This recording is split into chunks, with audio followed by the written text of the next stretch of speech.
Привет, меня зовут Захар Волтов-Зеро, и судя по прошлому ролику по нейросетям, он вам понравился. Там почти 3000 просмотров, почти 3 сотни лайков, поэтому я решил попросить нейросеть сделать Otherworld Legends. Я решил в этот раз сделать пообширнее ролик, но перед началом, естественно, запули ролику лайк, напиши комментарий, подпишись на канал, если еще не подписан. Все новости о моем канале в моем, как ни странно, телеграм-канале, там можно, кстати, найти все рендеры из ролика. Большое спасибо за спонсорскую подписку уровня Dead Inside на бусте Марии Лапкиной. И еще в моей группе ВК есть мемы, иногда смешные, заходите. А вот теперь к ролику.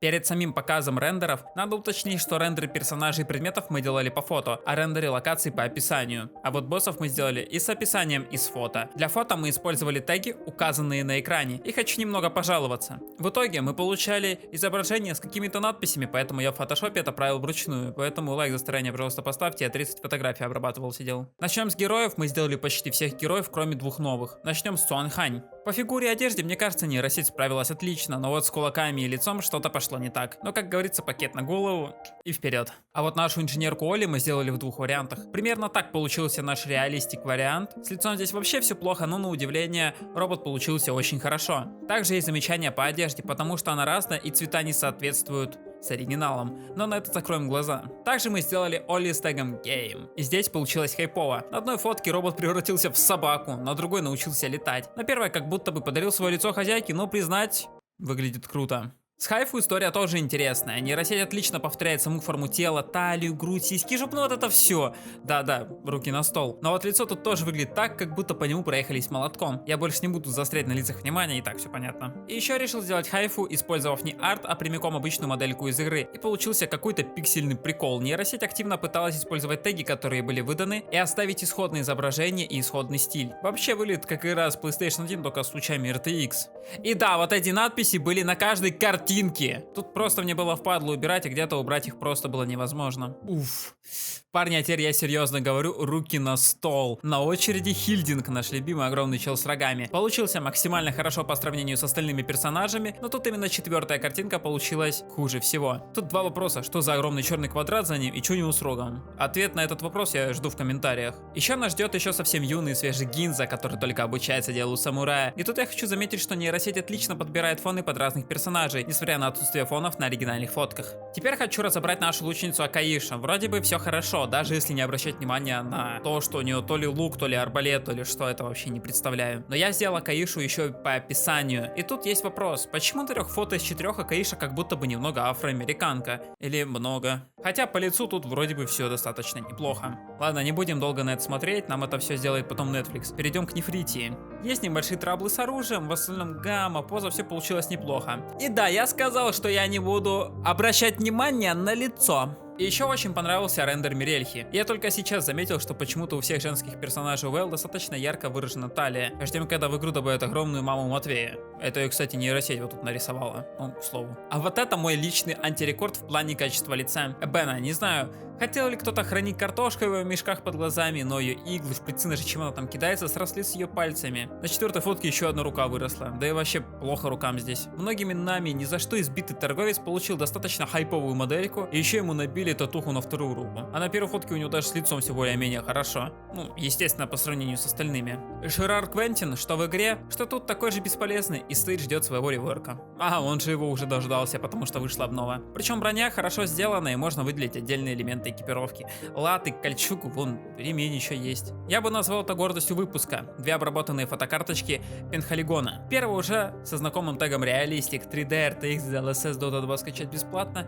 И пусть вас не пугает сломанное оружие, он все еще может драться. А во второй раз мы решили отправить его в 1812 год, в период наполеоновских войн. И вот знаете, мне кажется, что получилось 2 разных рендера, но тут вам лучше в комментах расписать, что лучше выглядит. Я рад комментариям, каждому лайку отвечаю. Осталось всего 2 девочки, когда я закидывал вместе с Сережей фотку в нейросеть, я ждал что-то на уровне Red Dead Redemption 2.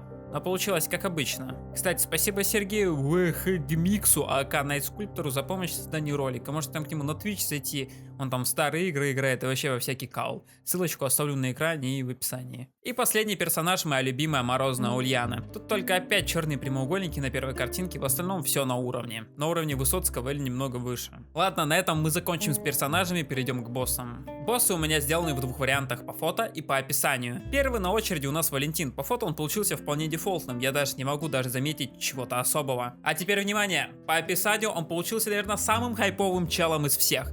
Я не буду комментировать это просто, ну, конская голова. И вообще ничего нормально не получилось. Думаю, как выглядит нынче старичок Тенгу, вы уже успели заметить по превью, но в принципе он получился достаточно хорошо среди всех остальных боссов. Даже туман, который я отчетливо вижу на рендерах, сюда отлично вписывается. Мунавонда тоже получился достаточно хайпово. Мне больше смешно с этого, чем страшно. А на оригинале вообще есть надпись «Боу». А вот по описанию получился новый герой для канала Влада 4 Владик. Жду 5000 рублей в донат, обращайся, контакты знаешь. И финального босса Асуру я оставил на сладкое. По количеству поз, конечно, тут какой-то тильт и получилось однообразно, я даже как-то расстроен. Уже только если посмотреть на результат по описанию, можно понять, что тут нейросеть проявила больше фантазии, и тут серьезно получилось круто. Чё? У нейросети нет фантазии, только входные, выходные... В нейросеть что-то входит. И перед тем, как показать самое красивое, я покажу вам предмет. И вот тут уже на самом деле что-то с чем-то. По предметам я пройдусь быстро. Летучая мышь получилась похожа на как и демона из Дума. Я вижу здесь какое-то сходство. Запечатанный крест получился запечатанным крестом. Так себе выглядит, комментариев 0. А вот деморализатор получился больше похожим на Трэвис Скотта. И уже с нулевой есть ощущение, что он жестко навалит рэпчика. А, куда? Ведь микрофон превратился то ли в бокал, то ли в штуку, которая память стирает, которая из людей в черном. И последний артефакт, забытая реликвия. Ну, если думать, что тут сказать, то, мешанина пикселей каких-то. И предфинальная часть ролика с самыми красивыми рендерами, локациями. Самурайский биом получился достаточно круто, особенно с попытками нейросети воссоздать монстров Юкай. И вот эту всю японскую тематику, пагоды или Ремуэ Зукури, я в этом не особо разбираюсь. Биом нежити, в конце которого мы встречаем Валентина, получился в виде величественного замка, вокруг которого видны разрушения и могилы. Да, на первой картинке какая-то избушка смешная, но на остальных рендерах все получилось достаточно атмосферно. Песень Мандолины получилась достаточно хайповым лесом. Из всего выпуска я считаю это лучшим рендером на сегодня. Меня одновременно и пугают эти рендеры, и привлекают за счет большого количества зеленого цвета. Появляется некоторая лесная загадочность. Ну и вот этот биом с роботами и шизанутым ученым в конце получился в виде какого-то индустриального города с огромным роботом. Мне кажется, ему срочно нужна какая-то смешная фраза или подпись внизу, потому что выглядит как мем, чтобы получилось смешно. Необходимо, ребят. На этом у меня с рендерами все. Ролик получился большим, поэтому если досмотрел до конца, то все-таки поставь лайк, напиши большой комментарий, чтобы ролик полетел дальше. На канал подпишись, потому что я знаю то, что много людей не подписываются на мой канал. А меня зовут Захар Волтов Зеро 2023. Всем удачи и всем пока. Жерар Квертин, что в игле... Фу, блять. Жерар Квентин... Что? Жерар Квентин, что в игре... Что тут такой же бесполезный и стоит ждет своего реворка. А, он уже достался. Блять. Жерар Квентин, блять. Я бы назвал это гордостью выпуска. 2 обработанные фотокарточки Пенхалигон, блять. Я хуярю, мифи.